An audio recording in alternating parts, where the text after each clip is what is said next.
Hey guys, I'm glad to see you again. Thanks for coming back. Hey, on today's episode, we're going to be, well, as you can see, we're out in the woods.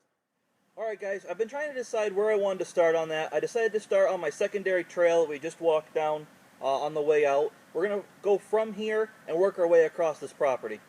I'm going to get started. I wanted to remind you guys the importance of safety equipment, earplugs, glasses, especially glasses when doing this stuff. You're cutting 1-inch diameter brush. You don't want a 1-inch diameter dart coming up and hitting you in the eye or any place else for that matter, but especially in the eye. So make sure you have your safety glasses and earplugs and a good footwear and pants on as you're doing this. I'm going to get to it, guys.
Alright guys, that's it for today. As you can see, I got the undergrowth pushed back quite a ways here, probably 100 feet or so, and about 100 foot wide. I've worked on it for about an hour and a half, and now I got to go cleaned up and get ready to go to work. So, hey, I'm glad you joined me today. I hope to see you soon on my next episode. See you then.